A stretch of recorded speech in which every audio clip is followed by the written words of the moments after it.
Welcome back. It's time to talk about a new book that's called Duct Tape and White Lies. Here in the studio today is the author, Emily Lampkin. Thank you for being here with us today. Thanks for having me. Absolutely. So can you tell us a little bit about this book? I know it's about empowerment for women. Why is this different than other leadership books out there for women? Great question. I was looking at the material out there, and there's a lot of manifesting and books that work if you work in a specific work environment.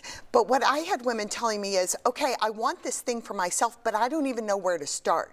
So I made the step-by-step guide you can use in whatever way you're leading as a woman. So it's something you can keep referring back to, like look at the different steps and come back to the book. Absolutely, and it includes these things I call accessories that are these mini chapters you can refer back to again and again. How to say no without saying no.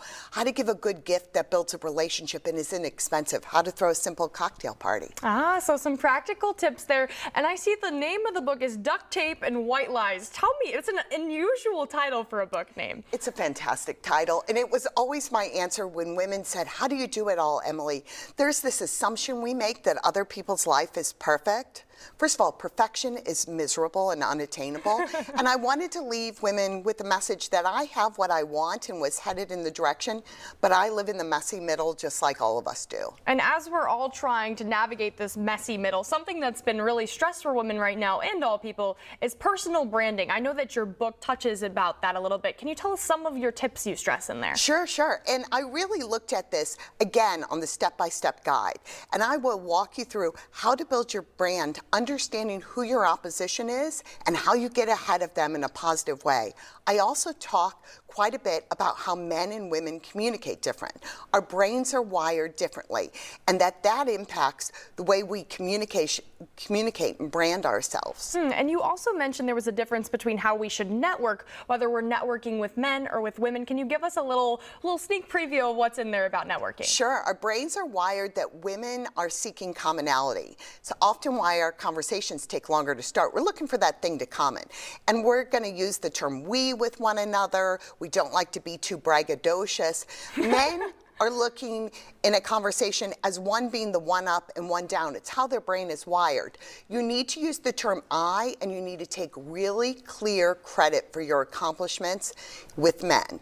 It's something to be proud of, something we should feel bold about and proud about, especially when we're trying to kind of approach a situation where we're trying to be confident and make a good impression.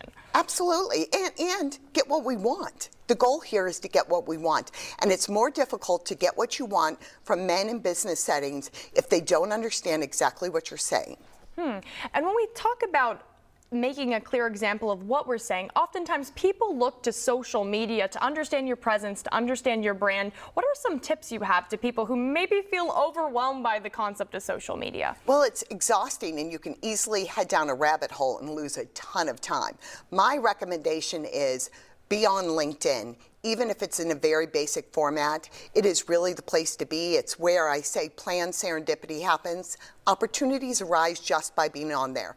Another simple way to approach it is, rather than thinking about all the ways you could respond to people's posts, come up with 2 or 3 positive answers, and you can apply them again and again and again. So this still gives the interaction that you are supporting your fellow friends out there and connections online, but it makes it a little more simple and navigatable. And an easy way to showcase your brand. Okay. So you can really focus these in on what your brand is. Do you have main tips for people on other platforms in order to showcase both their work personality and maybe a little bit of their social life too? It certainly varies based on platform how you showcase yourself. Obviously, you need to be appropriate and professional, and most people recognize out of LinkedIn on other platforms that you are going to have a certain amount of your personal life there, and that's good because we do like people who are authentic and real. Yes, absolutely. So this is your book that just came out in March, I understand? Just in March. Yes. Is there anything else you're working on now, or any other resources? I am spending all my time with people like you, sharing the book all across the country. We have so much in common,